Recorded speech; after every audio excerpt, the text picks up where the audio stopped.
Pernahkah kamu lihat kendaraan yang jalan sendiri, tanpa ada siapapun di balik kemudinya? Atau mungkin kamu pernah merasa jalan tol yang sepi itu seakan menyimpan pengemudi lain yang tak terlihat? Subscribe dulu deh channel Cermin Malam ini, sebelum jalan malam nanti terasa terlalu sunyi. Rute Surabaya-Mojokerto atau Tol Sumo adalah jalur cepat yang sering jadi andalan para pengemudi, terutama di malam hari. Tapi ada satu titik di mana suasana terasa sedikit berbeda. Lampu jalan mulai menurun intensitasnya setelah kilometer 30, membuat beberapa area terlihat lebih gelap dari biasanya. Pada suatu malam, seorang sopir bus antar kota bernama Ivan sedang melaju dengan kecepatan stabil di jalur ini. Di dalam bus, sebagian besar penumpang sudah tertidur lelap. Hanya suara mesin bus yang menderu dan desau angin malam yang terdengar menemani perjalanannya. Suasana hening dan monoton saat bus yang dikemudikannya mendekati area kilometer 35. Dari kejauhan, Ivan melihat sesuatu. Sebuah truk putih melaju sangat pelan di tengah jalur kiri. Anehnya, truk itu tidak punya lampu belakang yang menyala. Bodinya pun polos, tanpa logo perusahaan apapun, hanya terlihat kusam dan tua di bawah temaram lampu jalan yang jarang. Ivan secara refleks menurunkan kecepatan busnya. Jalanan di depannya benar-benar sepi. Entah kenapa angin yang berhembus melalui jendela terasa lebih dingin dari biasanya. Ketika busnya semakin dekat, Ivan merasakan ada sesuatu yang janggal. Truk itu berjalan lurus dengan kestabilan yang nyaris sempurna, tanpa sedikit pun goyangan ke kiri atau ke kanan, seolah dikendalikan oleh mesin presisi. Ivan mencoba memberi tanda. Ia menyalakan lampu jauhnya, menyorot truk itu beberapa kali, berharap si sopir sadar ada kendaraan lain di belakangnya. Tapi tidak ada respons sama sekali. Truk itu tetap melaju dengan kecepatan yang sama. Seolah tidak menyadari keberadaan bus Ivan, merasa sedikit kesal dan penasaran, Ivan akhirnya memutuskan untuk menyalip. Ketika posisi bus berada tepat di samping truk itu, Ivan menoleh ke kiri, melirik ke arah kabin truk. Jantungnya seakan berhenti berdetak sejenak. Kabinnya kosong, benar-benar kosong. Tidak ada siapapun di kursi pengemudi. Tidak ada tangan yang memegang setir. Bahkan, tidak ada bayangan seorang pun di dalamnya. Namun, yang membuat bulu kuduknya berdiri adalah setir truk itu. Benda itu berputar perlahan, bergerak sedikit demi sedikit, seolah sedang mengoreksi arah laju kendaraan. Persis seperti ada tangan tak terlihat yang mengendalikannya. Ivan mengernyitkan dahi, mencoba mencari penjelasan logis. Jangan-jangan ini truk towing, pikirnya dalam hati. Tapi tidak. Tidak ada tali derek, tidak ada kendaraan lain di depannya yang menarik, dan kecepatannya terlalu konsisten untuk kendaraan yang sedang diderek. Saat busnya berhasil melewati truk itu sepenuhnya, Ivan melirik ke kaca spionnya. Truk putih itu masih ada di sana, tetap melaju dengan kecepatan yang sama, seolah-olah mengikuti ritme busnya dari belakang. Lalu, sesuatu yang lebih aneh terjadi. Lampu jalan di atas mereka meredup sebentar, berkedip, lalu terang kembali, hanya sepersekian detik. Begitu cahaya kembali normal, truk itu yang seharusnya berada tepat di belakang busnya tiba-tiba sudah tampak jauh di belakang. Posisinya seperti mundur puluhan meter, hanya dalam sekali kedipan cahaya.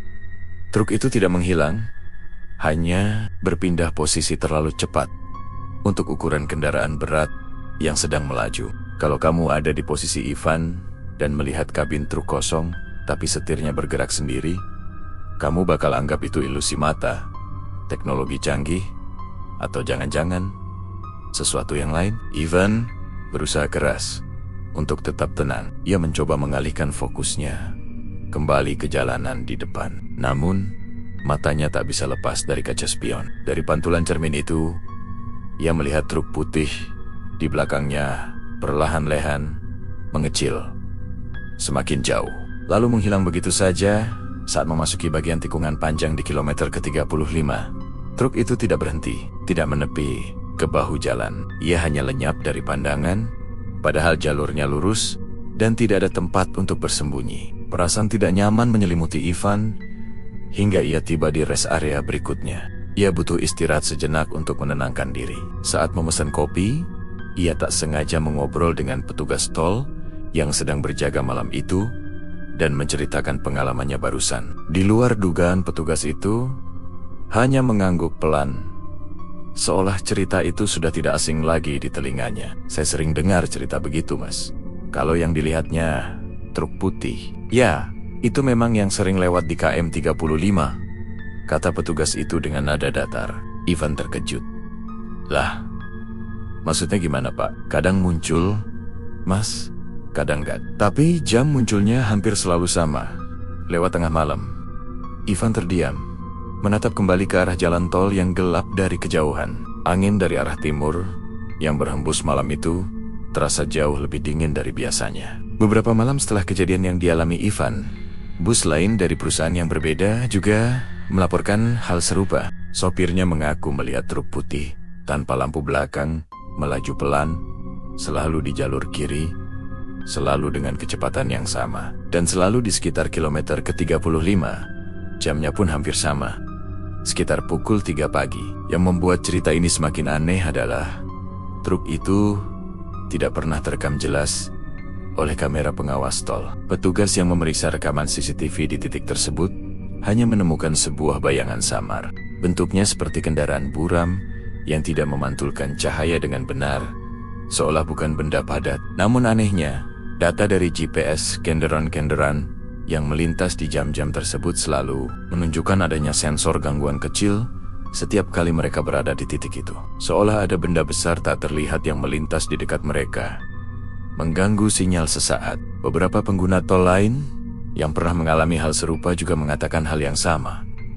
Truk putih itu tidak mengganggu, tidak menakut-nakuti, dan tidak pernah mencoba berinteraksi dengan kendaraan lain. Ia hanya lewat, menempuh jalur yang sama, dengan kecepatan yang sama, malam demi malam, seolah-olah sedang mengulang sebuah rute lama yang tak pernah selesai. Dan selalu ketika memasuki tikungan panjang di kilometer 35, kendaraan misterius itu akan menghilang, bukan membelok ke jalan keluar, bukan berhenti. Ia hanya tidak muncul lagi di jalur lurus berikutnya, seakan ditelan oleh kegelapan malam. Ivan yang kemudian mendengar cerita-cerita serupa dari rekan-rekan sesama sopir, akhirnya menyimpulkan satu hal dalam benaknya. Mungkin itu truk yang tak pernah sampai di tujuannya. Katanya pada dirinya sendiri, dia bukan bahaya.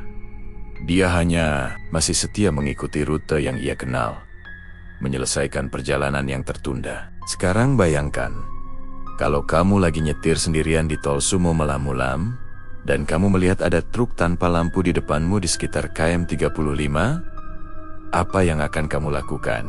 Kamu bakal tetap di jalurmu, langsung pindah lajur menjauh, atau justru melambat dulu untuk memastikan? Kalau cerita ini bikin kamu merinding tipis, jangan lupa like dan coba komen teori kamu di bawah tentang truk misterius ini.